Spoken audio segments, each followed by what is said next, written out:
Assalamualaikum warahmatullahi wabarakatuh. Shalom, Om Swastiastu, Namo Buddhaya, Salam Kebajikan. Saya Redo Frandika, peserta pelatihan dasar CPNS Kementerian Dalam Negeri tahun 2021, akan memberikan paparan tentang sintesa agenda 3. Saya akan share screen-nya.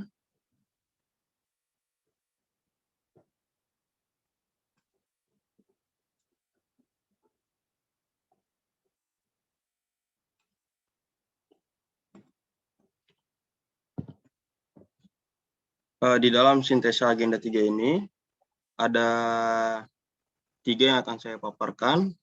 Pertama mengenai manajemen ASN, kedua pelayanan publik, lalu yang ketiga ada whole of government. Pertama manajemen ASN, kedudukan, peran, hak, dan kewajiban dan kode etik ASN. Manajemen ASN adalah pengelolaan ASN untuk menghasilkan pegawai ASN yang profesional, memiliki nilai dasar, etika profesi, bebas dari intervensi politik, bersih dari praktik korupsi, kolusi, dan nepotisme.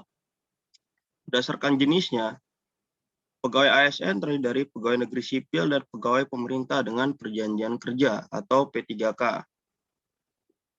Pegawai ASN berkedudukan sebagai aparatur negara yang menjalankan kebijakan yang ditetapkan oleh pimpinan instansi pemerintah serta harus bebas dari pengaruh dan intervensi semua golongan dan partai politik. Untuk menjalankan kedudukannya, pegawai ASN berfungsi sebagai pelaksana kebijakan publik, pelayan publik, dan perekat serta pemersatu bangsa. Agar dapat melaksanakan tugas dan tanggung jawabnya dengan baik, dapat meningkatkan produktivitas, menjamin kesejahteraan ASN, dan akuntabel, maka setiap ASN diberikan hak sesuai asas proporsionalitas. ASN yang telah memperoleh hak tentu harus menjalankan kewajibannya sesuai dengan tugas dan tanggung jawab. Sebagai profesi, ASN bekerja dengan berlandaskan pada kode etik dan kode perilaku. Kode etik dan kode perilaku ASN yang diatur dalam Undang-Undang Nomor 5 Tahun 2014 tentang Aparatur Sipil Negara menjadi acuan bagi para ASN dalam penyelenggaraan birokrasi pemerintah dan bertujuan untuk menjaga martabat dan kehormatan ASN.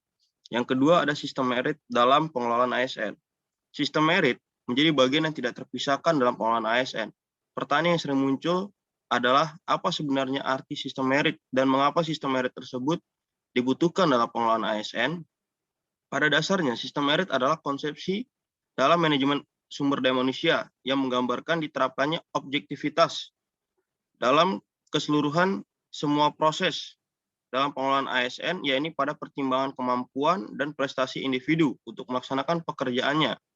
Sistem merit adalah kebijakan dan manajemen ASN yang berdasarkan pada kualifikasi, kompetensi, dan kinerja secara adil dan wajar, dengan tanpa membedakan latar belakang politik, ras, warna kulit, agama, asal-usul, jenis kelamin, status pernikahan, umur, atau kondisi kecacatan. Penerapan sistem merit dalam pengelolaan ASN mendukung pencapaian tujuan dan sasaran organisasi serta memberikan ruang bagi transparansi, akuntabilitas, objektivitas, dan keadilan. Beberapa langkah nyata dapat dilakukan untuk menerapkan sistem ini, baik dari sisi perencanaan kebutuhan yang berupa transparansi dan jangkauan informasi kepada masyarakat maupun jaminan objektivitas dalam pelaksanaan seleksi, sehingga instansi pemerintah mendapatkan pegawai yang tepat dan berintegritas untuk mencapai visi dan misi instansi terkait. Pasca rekrutmen, berbagai sistem pengelolaan pegawai dalam organisasi harus mencerminkan prinsip sistem merit yang sesungguhnya, di mana semua prosesnya didasarkan pada prinsip-prinsip yang objektivitas dan adil bagi pegawai. Jaminan sistem merit pada semua aspek pengelolaan pegawai akan menciptakan lingkungan yang kondusif untuk pembelajaran dan kinerja pegawai, diberikan penghargaan dan pengakuan atas kinerja yang tinggi. Di sisi lain, apabila pegawai mengalami kinerja yang buruk, maka pegawai tersebut mengetahui kelemahannya untuk kemudian dibantu oleh organisasi untuk meningkatkan kinerja. Yang ketiga ada mekanisme pengelolaan ASN. Manajemen ASN terdiri dari manajemen PNS dan P3K. Bedanya PNS dan P3K hanya P3K tidak ada jaminan pensiun. Pegawai ASN dapat menjadi pejabat negara. Pegawai ASN dan dari PNS yang diangkat menjadi pejabat negara diberhentikan sementara dari jabatannya dan tidak kehilangan status sebagai pegawai negeri sipil. Pegawai ASN berhimpun dalam wadah korps Profesi Pegawai ASN Republik Indonesia. Korps Profesi Pegawai ASN Republik Indonesia memiliki tujuan menjaga kode etik profesi dan standar pelayanan profesi ASN dan mewujudkan jiwa Korps ASN sebagai pemersatu bangsa. Untuk menjamin efisiensi, efektivitas, dan akurasi pengambilan keputusan dalam manajemen ASN, diperlukan sistem informasi ASN. Sistem informasi ASN diselenggarakan secara nasional dan terintegrasi antar instansi pemerintah. Lalu yang kedua, pelayanan publik. Konsep dan prinsip pelayanan publik. Undang-Undang Nomor 25 Tahun 2009 tentang pelayanan publik menyatakan bahwa pelayanan publik adalah kegiatan atau rangkaian kegiatan dalam rangka pemenuhan kebutuhan pelayanan sesuai dengan peraturan perundang-undangan bagi setiap warga negara dan penduduk atas barang, jasa, dan atau pelayanan administratif yang disediakan oleh penyelenggara pelayanan publik. Ada 3 unsur penting di dalam pelayanan publik. Yang pertama ada organisasi penyelenggara pelayanan publik, kedua ada penerima pelayanan atau pelanggan, lalu yang ketiga adalah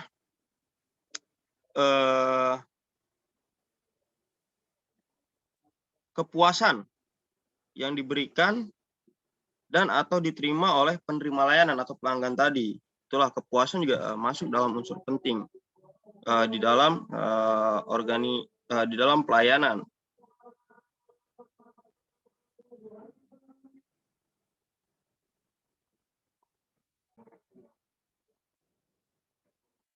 Selain 3 unsur penting tadi, bahwa saat ini perkembangan paradigma pelayanan publik sudah berubah mulai dari out public administration, new public management, dan seterusnya sampai saat ini pada new public service yang menuntut birokrasi memberikan pelayanan terbaik kepada masyarakat supaya masyarakat merasakan hadirnya negara dalam memberikan pelayanan kepada masyarakat.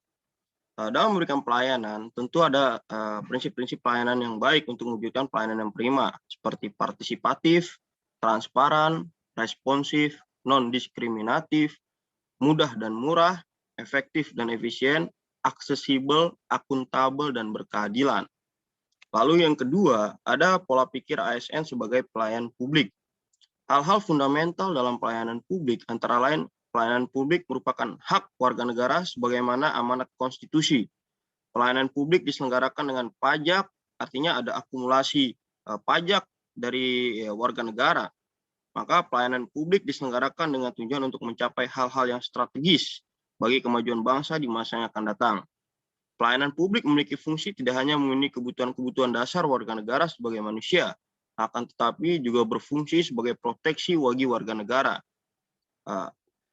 Tidak hanya tuntutan dalam perbaikan memberikan pelayanan kepada masyarakat, namun bukan hal baru lagi adanya apa yang disampaikan oleh para ahli terkait dengan patologi birokrasi. Pertama ada pengumuman organisasi atau big birokrasi. Birokrasi yang dirancang untuk memberikan pelayanan publik secara efektif dan efisien cenderung untuk memperbesar struktur dan juga merekrut lebih banyak anggota. Saat ini pemerintah sudah melakukan eselonisasi, bagaimana memangkas eselon hanya menjadi 2. Hal ini big birokrasi atau birokrasi gendut tadi terjadi karena besarnya ukuran akan berpengaruh terhadap kewenangan yang dimiliki oleh pimpinan birokrasi dan besaran sumber daya keuangan yang dikontrol. Lalu yang kedua ada duplikasi tugas dan fungsi. Birokrasi yang cenderung membengkak atau big birokrasi menimbulkan masalah lain berupa duplikasi tugas dan fungsi yang dijalankan oleh unit-unit dalam organisasi. Akibatnya, unit dan orang-orang di dalamnya mengerjakan pekerjaan-pekerjaan yang sama sehingga mengakibatkan terjadinya inefisiensi. Yang ketiga ada red tape. Cara kerja birokrasi yang prosedural, lamban dan berbelit-belit mengakibatkan para pengguna layanan harus memberikan additional cost atau biaya tambahan berupa suap, sogok, uang pelicin, atau uang rokok untuk mempercepat proses layanan. Lalu ada konflik kewenangan. Birokrasi yang cenderung membengkak dari waktu ke waktu mengakibatkan demarkasi antara kewenangan organisasi yang satu dengan unit organisasi yang lain, menjadi semakin kabur dan bahkan tumpang tindih. Hal tersebut sering menimbulkan konflik kewenangan. Lalu ada korupsi, kolusi, dan nepotisme. Birokrasi yang strukturnya tertutup, hierarkis, kaku, dan penuh dengan aturan membuat masyarakat awam sulit memahami apalagi mengontrol cara kerja birokrasi. Hal tersebut membuat para birokrat yang ada di dalamnya dengan mudah melakukan praktik korupsi, kolusi, dan nepotisme di balik tampilan birokrasi. Kolektivisme birokrasi untuk tujuan-tujuan negatif melanggengkan kekuasaan para birokrat seperti sering disebut oleh George Orwell atau dijuluki sebagai Orwellian birokrasi, karena sering melanggengkan kekuasaan. Inilah yang disebut oleh George Orwell sebagai oligarki di dalam birokrasi. Hal tersebut juga diungkapkan George Orwell dalam bukunya yang berjudul 1984, sering disebut sebagai oligarki kolektif. Lalu, budaya birokrasi yang melayani masyarakat dapat dioperasionalkan dengan cara memiliki kode etik untuk mengatur hal apa saja yang secara etis boleh dan tidak boleh dilakukan. Menjadikan prinsip melayani sebagai suatu kebanggaan. Memiliki SOP yang jelas dalam memberikan pelayanan, memiliki etika profesionalisme sebagai seorang birokrat. Yang ketiga, ada praktek etiket pelayanan publik. Etika dan etiket mengatur perilaku manusia secara normatif, artinya memberi norma bagi perilaku manusia dan dengan demikian menyatakan apa yang harus dilakukan atau tidak boleh dilakukan.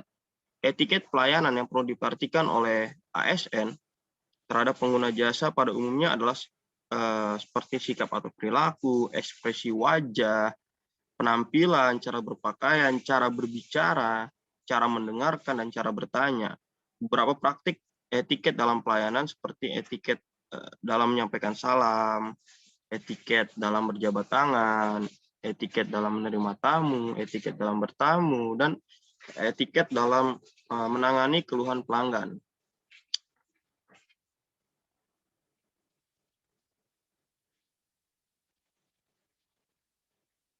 Lalu yang ketiga di materi agenda 3 ini ada Rule of Government. Pertama, konsep WOG. WOG adalah sebuah pendekatan penyelenggaraan pemerintahan yang menyatukan upaya-upaya kolaboratif pemerintahan dari keseluruhan sektor dalam ruang lingkup koordinasi yang lebih luas guna mencapai tujuan-tujuan pembangunan kebijakan, manajemen program, dan pelayanan publik. Oleh karenanya, WOG juga dikenal sebagai pendekatan interagensi, yaitu pendekatan yang melibatkan sejumlah kelembagaan yang terkait dengan urusan-urusan yang relevan. Terdapat beberapa alasan yang menyebabkan mengapa WOG menjadi penting dan tumbuh sebagai pendekatan yang mendapatkan perhatian dari pemerintah. Pertama adalah faktor-faktor eksternal seperti dorongan publik dalam mewujudkan integrasi kebijakan, program pembangunan, dan pelayanan agar tercipta penyelenggaraan pemerintahan yang lebih baik. Kedua, faktor internal dengan adanya fenomena ketimpangan kapasitas sektoral sebagai akibat dari adanya nuansa kompetisi antar sektor dalam pembangunan atau masih terdapat ego sektoral. Yang ketiga, khususnya dalam konteks Indonesia, keberagaman latar belakang, nilai, budaya, adat istiadat, serta bentuk latar belakang lainnya mendorong adanya potensi disintegrasi bangsa. Pemerintah sebagai institusi formal berkewajiban untuk mendorong tumbuhnya nilai-nilai perekat kebangsaan yang akan menjamin bersatunya elemen-elemen kebangsaan ini dalam satu frame negara kesatuan Republik Indonesia. Penerapan WOG dalam pelayanan yang terintegrasi. Terdapat beberapa cara pendekatan WOG yang dapat dilakukan, baik dari sisi penataan institusi formal maupun informal. Cara-cara ini pernah dipraktikkan oleh beberapa negara, termasuk Indonesia dalam level-level tertentu. Yakni dengan cara penguatan koordinasi antar lembaga, membentuk lembaga koordinasi khusus, membentuk gugus tugas, serta koalisi sosial. Di Indonesia dikenal beberapa jenis lembaga yang dibentuk guna mengkoordinasikan sektor atau kementerian dan lembaga. Dalam struktur kabinet, lembaga setingkat menteri dibentuk. Misalnya ada kementerian koordinator yang bertugas mengkoordinasikan kementerian-kementerian dan lembaga yang relevan dengan bidangnya. Lalu saat ini contohnya penerapan WOG, pembentukan Satgas COVID-19, di mana kerjasama lintas sektor, kementerian lembaga, serta Kepala BNPB sebagai koordinator. Tugas dari Satgas COVID ini untuk menyelesaikan permasalahan kebijakan strategis yang berkaitan dengan penanganan virus dengan cepat dan tepat, mengawasi kebijakan strategis terkait penanganan virus, dan juga menetapkan dan melaksanakan kebijakan serta langkah-langkah lain yang diperlukan dalam penanganan COVID-19. Artinya WOG ini sebetulnya di Indonesia sudah diterapkan. Salah satunya di era pandemi ini adanya Satgas COVID-19. Praktik WOG dalam pelayanan publik dilakukan dengan menyatukan seluruh sektor yang terkait dengan pelayanan publik. Jenis pelayanan publik yang dikenal yang dapat didekati oleh pendekatan WOG adalah ada pelayanan bersifat administratif, misalkan, yakni pelayanan publik yang menghasilkan berbagai produk dokumen resmi yang dibutuhkan warga negara. Praktik WOG dalam jenis pelayanan administratif dapat dilihat dalam praktik-praktik penyatuan penyelenggaraan izin dalam satu pintu seperti PTSP atau kantor Samsat. Itulah contohnya. Mungkin di tingkat pusat juga ada koordinasi pelayanan penanaman modal sebagai contoh yang selama ini dilakukan oleh 19 kementerian dan lembaga terkait 1.249 perizinan bidang usaha dan dikelompokkan dalam 134 kelompok perizinan. Disatu-pintukan di mana? Di BKPM, Badan Koordinasi Penanaman Modal. Penyatuan perizinan ini mempermudah investor maupun pemohon izin lainnya untuk tidak lagi berkeliling ke seluruh kementerian atau lembaga untuk memproses izin yang diperlukan, melainkan cukup datang ke BKPM saja. Yang ketiga, best practice penerapan WOG di berbagai negara. Beberapa negara telah memiliki pengalaman dan penerapan WOG yang berhasil dengan cukup baik. Pertama ada Inggris, salah satu pionir dalam memperkenalkan joint up government yang berhasil memodernisasi proses-proses penyelenggaraan pemerintahan. Yang kedua ada Australia, melalui Australian Public Service Commission, mempromosikan WOG dalam mengintegrasikan pemberian layanan kepada publik. Yang ketiga, menjadi contoh baik adalah Amerika Serikat, mendorong WOG dalam isu-isu keamanan nasional dan pembentukan portal terpadu melalui website www.usa.gov. Terima kasih, itulah penjelasan sintesa untuk agenda 3. Mohon maaf bila ada kata-kata yang kurang berkenan di hati para pendengar. Saya Rodo Frandika. Assalamualaikum warahmatullahi wabarakatuh. Om Santi Santi Santi Om.